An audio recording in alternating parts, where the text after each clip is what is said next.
Hai semua, saya Azmi daripada Misi Tiger. Selamat datang ke training panduan asas TikTok Ads. Okay, untuk hari ini saya akan berkongsikan tentang perbezaan antara TikTok personal dan TikTok business. Baiklah, tuan-puan.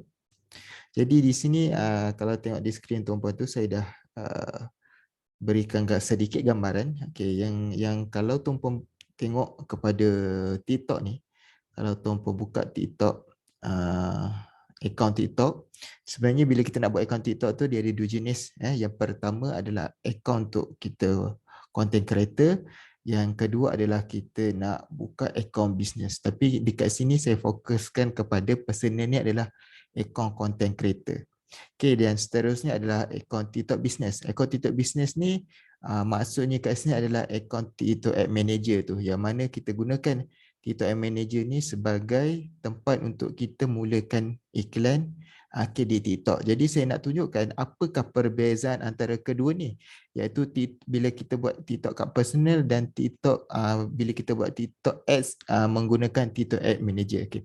Yang pertama sekali tuan-puan, bila kita gunakan akaun personal ni, kita boleh gunakan lagu-lagu yang tengah trending. Contohnya lagu-lagu yang mungkin tengah-tengah hit waktu tu, jadi kita boleh gunakan lagu-lagu tersebut sebagai lagu untuk kita gunakan dalam background kita. Jadi bila mana kita menggunakan lagu-lagu yang trending itu, jadi secara tak langsung dia boleh menaikkan video yang kita dah post tu. Dan ia sangat berbeza bila mana kita nak gunakan iklan. Bila kita gunakan iklan menggunakan lagu-lagu yang ada di TikTok, selalunya tak lepas. Kerana apa? Kerana dia berkait dengan isu copyright. Sebab tu bila tuan-puan nak buat iklan yang menggunakan TikTok Ad Manager ni, pastikan lagu tersebut adalah lagu yang tidak ada copyright. Maksud copyright ni adalah lagu-lagu yang memang dia dah dilesenkan, dan dia hanya boleh digunakan sesetengah pihak saja. Yang mana kalau kat personal ni dia adalah milik TikTok, jadi kita boleh gunalah kan, sebab tu dia tak related dengan bisnes ke apa. Tapi bila kita nak buat iklan ni, dia dah rujuk kepada bisnes. Jadi bila bisnes tu memang kita kena kata bayar ke apa. Jadi untuk di TikTok dia tak bagi gunakan lagu-lagu yang ada copyright. Sebab tu kalau kita buat TikTok ad, memang kita kena pakai kita punya suara kita sendiri. Okay, itu yang pertama. Dan seterusnya di TikTok juga kita boleh gunakan hashtag-hashtag yang digunakan dekat contoh hashtag tengah trending kan. Yang mana kalau tuan-puan buka kat dalam TikTok, kalau buka dalam TikTok, kalau pergi dekat bahagian search tu, kat bahagian bawah tu, kalau tengok yang dekat bawah tu dia ada trending effect apa semua kan. Jadi kalau tuan-puan buka dekat TikTok, what's trending yang belah kanan yang saya tunjukkan tu, nanti kalau tuan-puan buka akaun TikTok tuan-puan, okey, yang belah kanan ni, yang ni kan.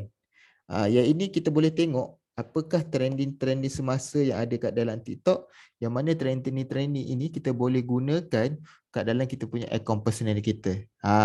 Dan dekat yang trending ni of course kita tak boleh pakai kat business lah. Jadi yang ni kita boleh tengok lah apa kata trending latest tu kita boleh gunakan lah dalam konten kita punya personal. Dan tu hashtag lah, dan effect kan certain bila kita buka TikTok ada certain effect yang boleh kita pakai pun boleh gunakan untuk menaikkan lagi kita punya konten dan kita punya view dekat dalam kita punya video personal kita. Dan dekat dalam ad manager pun boleh, kalau kata nak gunakan effect pun boleh, cuma dia tak boleh nak pakai, tapi effect tu kita kena guna and then kita gunakan tu, kita rakam betul masuk balik. Tu kena banyak editing lah. Kemudian dekat dalam personal ni fokus kita adalah menaikkan branding kita. Dan biasanya personal ni kita tak bayar pun biasanya. Biasanya kita fokus pada konten-konten yang bagus, yang mana konten tersebut kita fikir boleh kata boleh membangunkan kita punya personality. Jadi kita gunakan konten tersebut untuk naikkan kita punya personal branding. Itu fokus kepada akaun personal TikTok. Dan akaun personal TikTok ni juga yang paling penting sekali adalah kena konsisten. Kita kena konsisten. Kalau tak konsisten nak dapatkan follower yang kita nak tu susah. Kena konsisten. So kurang-kurangnya kalau kita baru mula ni, letaklah satu hari tu 2 ke 3 video, konsisten post. Sebabnya bila kita kurang konsisten post ni, memang kalau contohlah kita dah lama tak update, tiba-tiba kita update, memang kadang-kadang view tu akan jadi effect sikit. Sebab tu kita kena rajin update konten-konten yang bermanfaat. Dan kat dalam TikTok Ad Manager ni, kalau lah kita nak login dalam TikTok Ad Manager ni, kita tak perlu nak ada akaun personal. Kita boleh je asingkan antara akaun personal dan akaun bisnes kita, yang mana dalam akaun bisnes mungkin kita buat satu email khas, kita tak nak campur pun boleh. Dan kalau kata kita nak gunakan, contohnya kita akaun personal TikTok, kita nak gunakan akaun kita sebagai ni pun boleh, tak ada masalah. Okay, saya tunjukkan sikit. Kalau katakan, kalau contoh kita buka akaun TikTok kan, TikTok saya tunjukkan dekat dalam skrin.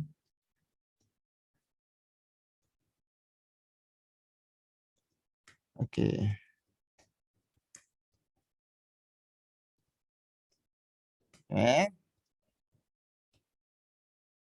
Jadi kalau kita buka dalam akaun TikTok Manager,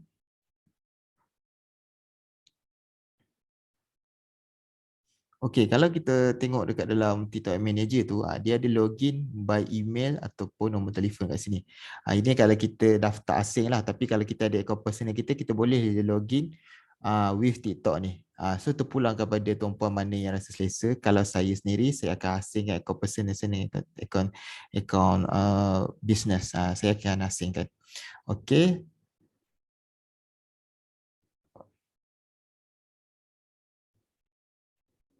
Baiklah.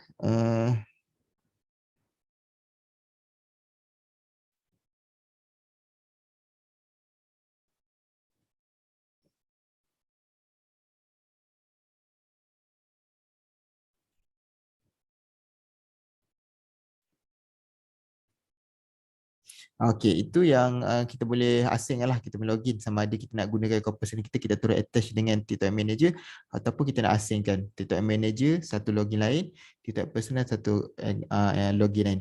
Seterusnya di TikTok Manager ni, kalau ikut pemerhatian saya secara umum ni, kos yang kita nak gunakan TikTok ni adalah lebih murah berbanding kita menggunakan platform lain, ataupun kita gunakan satu lagi. Kan sebenarnya di TikTok personal ni kita ada satu lagi fungsi yang dipanggil sebagai promote. Dekat dalam akaun personal kita pun sebenarnya kita boleh je nak buat ad daripada sini. Cuma kekurangan dia kat sini adalah bila kita gunakan promote ni, ada certain fungsi tu kita tak boleh guna, dia macam terhad. Jadi dia kalau tengok yang belah kanan yang saya tunjukkan ni, dia lebih customize. Maknanya kita boleh target market kita, contohnya kita nak target kepada contoh lokasi, interest, apa semua. So dekat Tag Manager dia lebih orang kata advance sikit, dan target tu lebih kita boleh letak lebih tepat berbanding kalau kita letak kat promote ni, dia punya targeting tu dia terhad. Sebab tu kalau betul-betul kita nak buat iklan, gunalah TikTok Manager. Tapi kalau kita macam nak buat biasa-biasa je, nak naikkan personal branding kita kat ni, boleh je pakai promote ni. Jadi itu perbezaan antara TikTok personal dan TikTok Manager. Itu antara kata perbezaan utama lah. Dia ada lagi perbezaan lain-lain, tapi ini antara yang utama yang saya rasa pada siapa yang baru nak mula buat iklan di TikTok Ad, inilah yang tuan-puan kena tahu. Dah tahu benda ni, akan lebih faham sikit macam mana nak buat TikTok Ad nanti. Okey. Itu saja, sekian. Terima kasih. Jumpa lagi dalam training yang seterusnya.